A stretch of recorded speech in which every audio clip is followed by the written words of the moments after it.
est donné par le thermomètre. Donc, l'instrument de mesure, c'est le résumé de toute la science. C'est un instrument de validation des résultats de la science. Donc, un tel instrument est fondamental. Il est très important. Il est essentiel. Il est irremplaçable. Donc, c'est ce qui est expliqué. Donc, ça, c'est un résultat fort. Il y a un résultat qui est là. Donc, c'était très, très important. Le second résultat que j'ai trouvé, c'est que ce résultat d'instrument de mesure existe avant même que la science l'ait découvert. Il existe avant la science. Il est là, l'instrument de mesure. Parce qu'à présent, on ne sait pas comment définir quoi cette science, mais son instrument existe. Donc, c'est comme si l'instrument a existé avant la science. Et l'économie vient de Dieu lui-même. Et c'est Dieu qui lui a assigné l'instrument de mesure. Et il a dénommé balance. Un instrument qui est descendu pour permettre aux gens d'établir la justice entre eux au cours des échanges. Donc, vous voyez que s'il est descendu, ça veut dire que ce n'est pas une création de l'homme. Qu'il préfère la science, en quoi se confirmer là? Ce n'est pas l'homme qui l'a créé. Ça vient de chez Dieu lui-même qui l'a dit.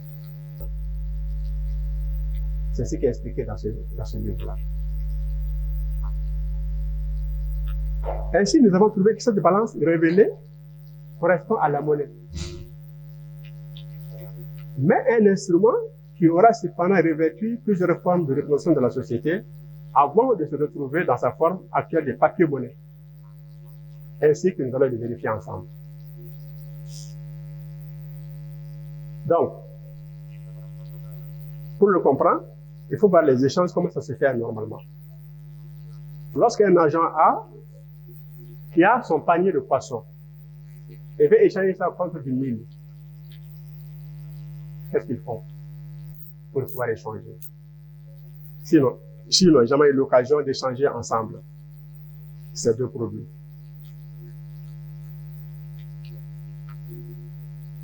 À l'expérience, ils vont passer par une première chose qui n'est ni le poisson, ni les céréales.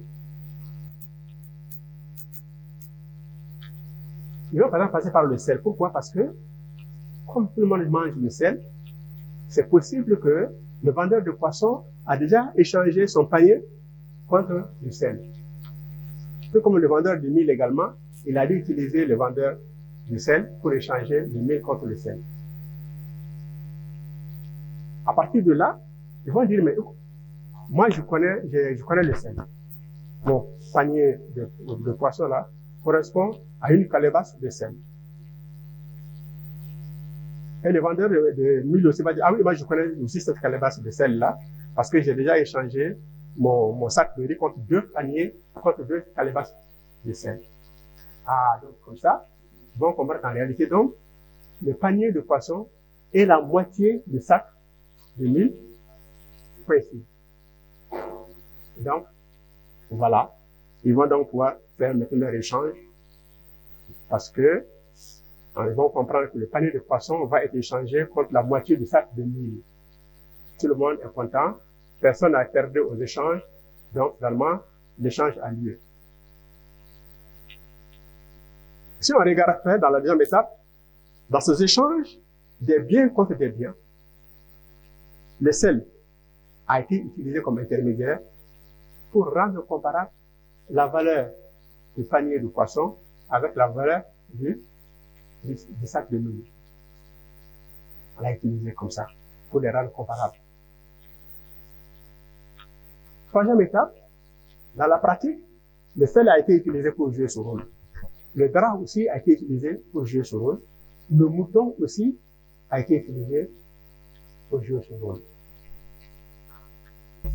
Et même la chèvre. Quand vous en donnez bakélé, bah, c'est comme la chèvre là. C'est ça.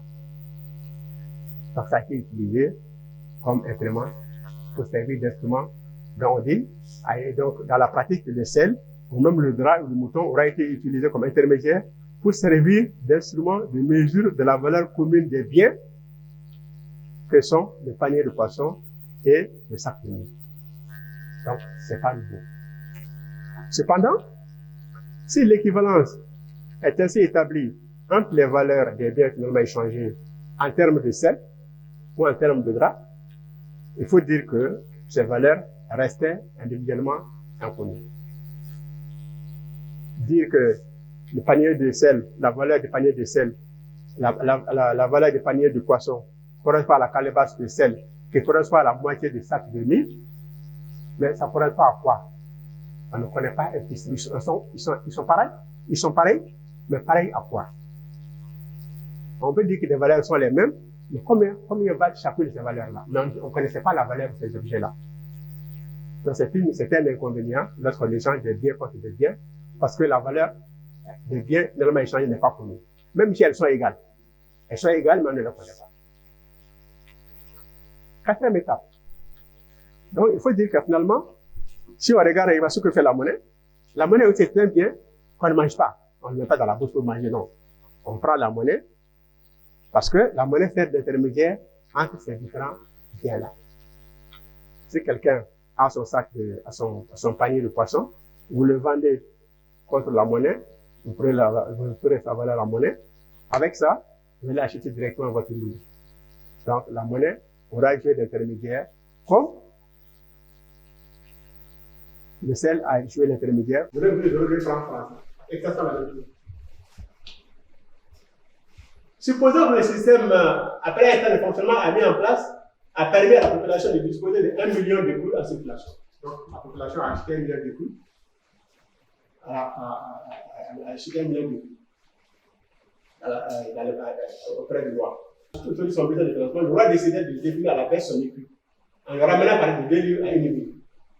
Donc, s'il veut prendre de l'argent aux gens, il dit son écu ne veut plus 2, mais 1. Un peu comme le CFA, au lieu d'être égal à 0,2, c'est égal à 0,1.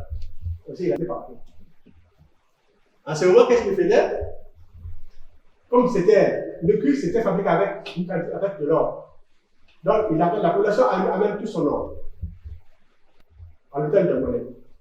Il prend la monnaie et il les réfracte.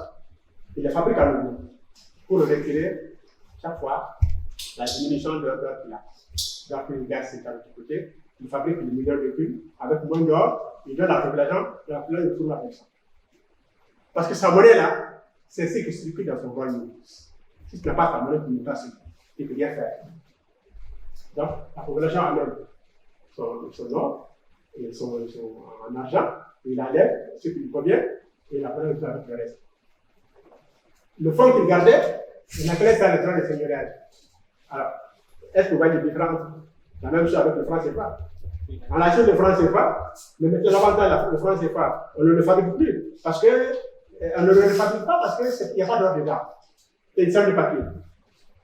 Donc il a déjà créé l'argent. Dès qu'il diminue, la différence reste chez lui directement là-bas. Et il n'a plus besoin de refabriquer le franc CFA. Alors qu'avec l'euro et le cuivre, il était obligé de refabriquer pour retirer au moins la quantité d'or qu'il voulait garder.